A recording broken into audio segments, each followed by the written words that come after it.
Good morning and welcome to TNT, coming to you live from my car because there's been some major flooding on the roads this morning, especially along Tepkasatri Road, just north of Talang.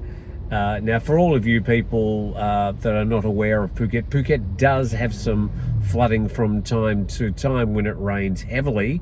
I was taking number one to the airport this morning, and on return, racing back to do the program for you, I've encountered some very deep puddles. You can see there that some cars are making some pretty heavy going of it. But we've got a lot to talk about today, including tomorrow being the 10th anniversary of the hit and run incident involving a policeman from the Tonglo area and Vorayut boss Uvidya, a name now infamous. So plenty to talk about, but let's get started with today's main news stories.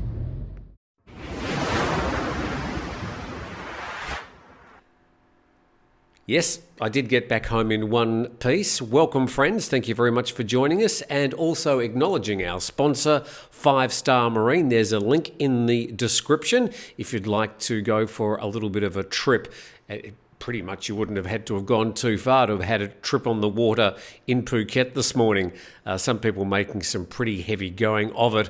My bearings were struggling as we were going through some of the rather deep puddles along the way, and traffic was banked back for many kilometres in parts. I just noticed too that on the Thai PBS World.com, warning of Chao Phraya River overflows in Bangkok and 4 provinces until September the 10th. So the water is flowing down the Chao Phraya heading towards the Gulf of Thailand, and people living along both sides of the Chao Phraya River in Bangkok, Angthon, Ayutthaya, Pathum Thani and Nonthaburi provinces, especially in low-lying areas not protected by flood walls, have been advised to brace for possible river overflows all the way up to September the 10th. So it looks like water is in the news today, and I've posted a few videos of the floods here in Phuket. Well, hardly floods, just great big puddles along stretches of road as we made our way to work this morning. But great to have you with us. We'd like to get into the main news stories now as I move to another screen here, and off we go. And big news right around the region. This is a follow-up from the former Malaysian Prime Minister being jailed last week, and now Najib's wife, Rosmah, has been sentenced to 10 years jail, fined 970 million ringgit for solar project corruption case that's reported in CNA today. And the details of the story: Rosmah Mansor, the wife of the former Malaysian Prime Minister Najib Razak, was found guilty of corruption yesterday. The Kuala Lumpur High Court sentenced her to 10 years in jail and a fine of 970 million ringgit, and that's the equivalent of around about US 216 million. Some of the main details: she's 70 years old. She was charged with soliciting 187 million in bribes from contractor, that name, back in 2016 and 2017, so that his company could secure a 1.5 billion ringgit government project to supply solar energy to 369 rural schools in the Sarawak state. So it sounds like she was playing politics and perhaps taking a role bigger than just being the wife and the partner of the Prime Minister of Malaysia. A bit further down on that story, Rosmah was sentenced to 10 years in jail for each charge. All 3 prison terms will be run concurrently, and there'll be a stay of execution, not she's being executed, but execution of the prison sentence, pending appeal at the Court of Appeal. She'll be allowed to remain on her current bail of 2 million ringgit, so she'll be allowed to leave the court and to go about her life with that bail hanging over her head, and she's looking or staring a 10-year jail term in the face. She said to the court, "To me, the courtroom is where we get justice. I've always told my lawyers to speak the truth and to never lie," insisting that she has never solicited money. So how's this being reported in other regional media? The Straits Times saying little sympathy for Rosmah after luxurious lifestyle. And we go to the New Straits Times, which is a Malaysian publication. Their headline, Rosmah sentenced to 10 years jail, a 970 million ringgit fine. That's how they're covering it today. And the Jakarta Post saying Rosmah Mansur, rise and fall of luxury-loving former Malaysia First Lady. So that's the way that story is being covered around the region. It was only, 10 days ago that the former Malaysian Prime Minister was jailed over corruption charges after a failed appeal, and he's now going to be spending 12 years in jail.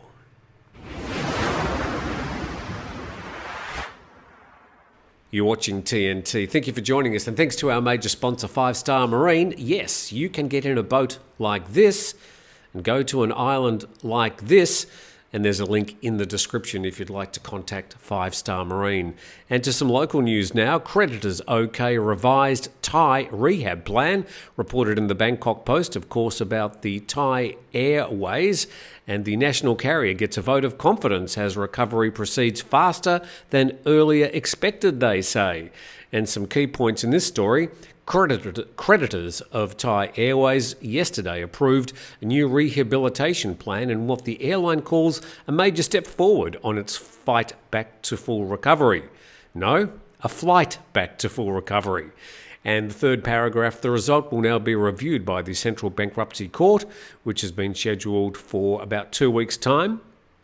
Thai Airways says the approval showed the confidence of the creditors in supporting the airline as it charts a new and more sustainable course. Well, what are they expected to do? Of course they're going to have to accept it. What I'm worried about is that there are a whole lot of creditors, including yourselves, who paid for flights when the airline was having its problems in 2020 before it went into bankruptcy, and they've lost a whole lot of payments for flight tickets that they'll probably never get back. So which creditors are they talking about here? So here's an interesting comment in the second paragraph on this page. The amended plan submitted to the Central Bankruptcy Court included a plan to borrow 12.5 billion baht over 6 years and another 12.5 billion in the short term. Who on earth would lend money to this airline, which has been a national disgrace for the past 4 or 5 years? For over a decade, it was losing billions of baht every year, just going further and further into debt. Who on earth would lend money to an organisation like this, despite, obviously, that they've been cutting their costs, and to the tune of staff numbers have been reduced from 29,000 to 14,400, including 3,800 crew members and about 900 pilots, lowering the payroll from 2 billion baht a month to about 700 million. Last line, Thai Airways has also downsized its fleet from 103 planes to 61, of which 20 belong to their subsidiary, Thai Smile. Thai Smile being the airline, their subsidiary. It's not really a discount subsidiary like Qantas has Jetstar. Singapore Airlines has, what do they call it? Scoot now. Used to be Tiger. I think it's Tiger Scoot, the official name. But Thai Smile is really a full-service domestic airline, and they do all the short-haul routes for Thai Airways. So that's the rehabilitation plan, and creditors apparently getting behind it. To some further news, also from the Bangkok Post today, the IMF approves a $2.9 billion US bailout for Sri Lanka. So here we go, the bankrupt Sri Lanka. Imagine a whole country bankrupt will receive a conditional $2.9 billion bailout to repair its battered finances. At the second paragraph, months of acute food, fuel and medicine shortages, extended blackouts and runaway inflation have plagued the country after it ran out of dollars to finance even the most essential imports. Now the country's defaulted on a $51 billion foreign debt. Sri Lanka in a world of trouble, and a lot of these smaller countries are going to have some difficult times. I think we'll hear more about other smaller countries running into similar debt problems before this year is out. And with that, we remind you that tomorrow is the 10th anniversary since Vorayut boss Uvidya, driving his silver Ferrari down the Sukhumvit Road, ran into a policeman at high speed, killing him and setting off a chain of events which has become a disgrace for the Uvidya family and for the Thai legal system. Tomorrow will be 10 years since Senior Police Sergeant Major Wichian Klamprasert was mown down whilst on duty riding his motorcycle by a silver Ferrari. He was dragged some 100 metres along Sukhumvit Road in the Tonglaw area. Behind the wheel of the Ferrari was Vorayut Uvidya, better known simply as Boss. Despite one of his bodyguards taking the blame for the incident, it soon became clear that it was the young Red Bull heir driving the car at the time and driving it at an estimated speed of 177 kilometres per hour. He later admitted to the police that he was behind the wheel.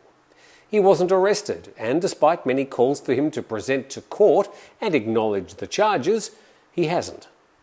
Boss didn't stop. He didn't offer assistance.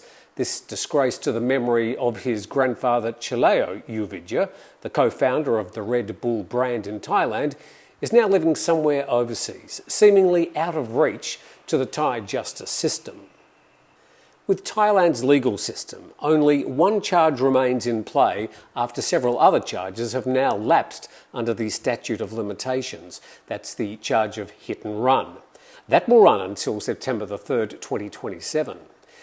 The other charges, speeding, negligent driving causing damage, not rendering assistance at the scene of an accident or reporting an accident, and cocaine possession and use have all lapsed.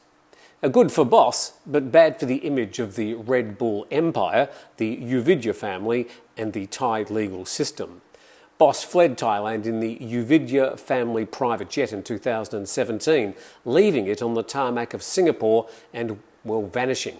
Thai immigration claim he never left the country and somehow a private plane was able to take off from Thailand without anyone noticing. Yeah, right.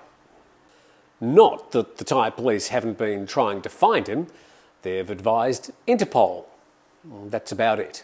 Whilst they've found thousands of foreigners who have overstayed their visas for a few days, or arrested protesters who were so bad they picketed for changes to the Thai constitution, Boss has eluded the Thai police.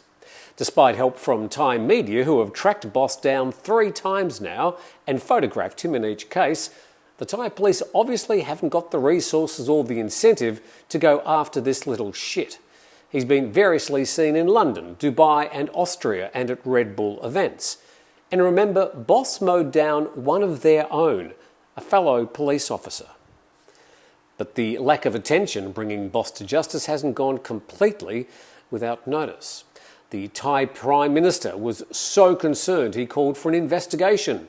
The results of those investigations were that a number of high-profile police and prosecutors have now been named. 2 air marshals, 2 prosecutors, 1 lawyer, 2 politicians, 2 police generals, 2 police lieutenant generals, 2 police colonels and 2 police lieutenant colonels.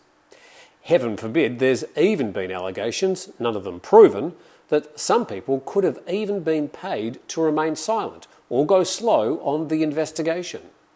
What's happened to these people? Have any of them been charged with misconduct? No. Even the Red Bull family of businesses have even tried to distance themselves from the young heir. Here's a statement titled Mr. Vorayut Uvidya's non-involvement with business operations of TCP Group. In response to recent reports that discuss the case of Mr. Vorayut Uvidya and the misunderstanding of his relationship with TCP Group and the company's products, the company would like to state that we are fully aware of the situation and truly understand consumer sentiment regarding the incident.